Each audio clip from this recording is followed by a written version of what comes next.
నేను 3 ఇయర్స్ నుంచి హైదరాబాద్ లో ఉంటున్నాను సార్. అయితే అయితే మా చెల్లి వాళ్ళు అక్కడ ఉంటున్నారు అత్తాపూర్ లో జర్మంటైన్ హాస్పిటల్లో. మా బావగారు ఫిజియోథెరపీ డాక్టర్ గా పనిచేస్తారు. నేను ఎవ్రీ 1 వీక్ ఒకసారి వెళ్తా ఉంటాను అక్కడికి.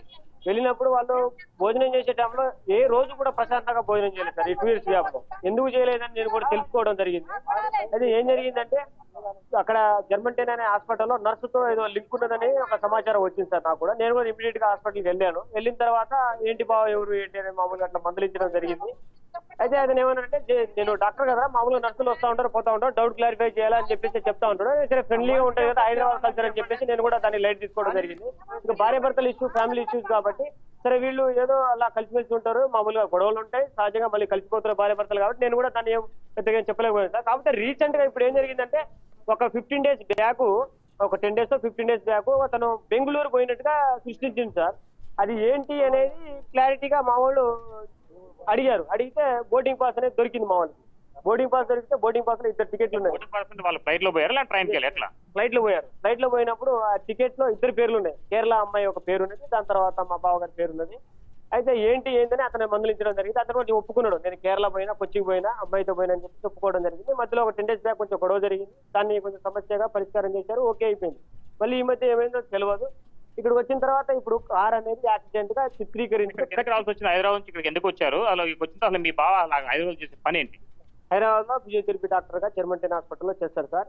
అసలు పని ఏంటి అంటే ఇక్కడ ఎందుకు రావాల్సి వచ్చిందంటే ఆ గొడవ వల్లనే వచ్చారు. ఇక్కడ సద్దుమణిగిద్దేమో ఉన్న ఊరు కదా, కొంచెం కలిసిమెలిసి ఉంటారు, కొంచెం మంచిగా ఉండదని చెప్పేసి వచ్చారు. కానీ ఆ గొడవ అనేది ఈ రకంగా దారి తీస్తుందని నేనైతే ఊహించలేదు. పెద్ద సమస్యలో గొడవ సెటిల్మెంట్ అయిన తర్వాత వీళ్ళు ఇద్దరు కలిసి వేరే ఊరు వెళ్తున్నారు ఎట్లా? పెద్దమైన సమస్యలు ఏం కాలేదు సార్. ఫ్యామిలీ పరంగా మా బాబాయ్ వాళ్ళు మా వాళ్ళు వాళ్ళు ఏ ఊరు నుంచి ఏ ఊరు వెళ్తుంటే ఈ ఘటన జరిగింది అనుకుంటుంది? అంటే మీ ఊరు నుంచి మీ వాళ్ళ తల్లి వాళ్ళ భోజన నుంచి వాళ్ళకి వెళ్తారు ఎట్లా?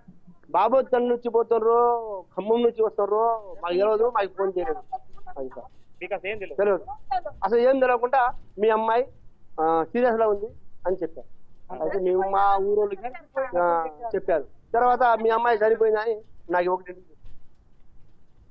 అంటే మరి ఇప్పుడు అంటే మీరు పెద్ద మనుషుల సమక్షంలో మాట్లాడుకున్న తర్వాత మరి ఇప్పుడు వీళ్ళు మాట్లాడుకుంది ఎక్కడ? పెద్ద మనుషుల సమక్షంలో మాట్లాడలేదు సార్, ఫ్యామిలీ వాళ్ళే మాట్లాడుకున్నారు. మా వాళ్ళు ఇన్నర్ గా జరిగింది, క్లియర్ అయిపోయింది. కానీ ఆ తల్లి మా చెల్లిని 2 పాపల్ని ఖచ్చితంగా చంపేసింది. చంపేసి ఈ కార్ యాక్సిడెంట్ గా చిత్రీకరించడం, అతనికి కఠినమైన శిక్ష పడాలని పోలీసులు కూడా చొరవ తీసుకొని ఖచ్చితంగా అతన్ని శిక్షించాలని కోరుకుంటాం. ప్రభుత్వాన్ని కూడా ఒకటే విజ్ఞప్తి చేస్తాను, ఆడపిల్ల ఎవరికైనా ఆడపిల్లే, దేశంలో కానీ ప్రపంచంలో కానీ మన రాష్ట్రంలో కానీ ఖచ్చితంగా సీఎం గారు స్పందించి ఇమీడియట్ గా దీని మీద యాక్షన్ తీసుకునే విధంగా డీజీపీ గారిని చెప్పవలసిందిగా కోరుతాం. సంబంధించింది లాస్ట్ కి చివరికి మంత్రి గారు కూడా స్పందించిన దాఖలాలు ఉన్నాయి. దీనికి సంబంధించి త్వరగా దీని ఇష్యూని క్లియర్ చేయాలని చెప్పి అనడం కూడా జరిగిందని చెప్పి అన్నారు. పోలీసులు కూడా నిష్పక్షపాతంగా దీన్ని దర్యాప్తు చేయాలని చెప్పి చెప్తున్నారు.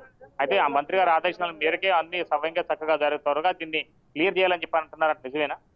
ఐఎస్ మాకు కూడా సమాచారం వచ్చింది సార్. ఈ మధ్య చెప్పారు, కొంచెం మీడియా వాళ్ళే చెప్పారు, మంత్రి గారు ఏదో స్పందించారని చెప్పేసి వచ్చింది, సిపి గారికి ఏదో కాల్ చేశారని చెప్పేసి వచ్చింది సార్ సమాచారం.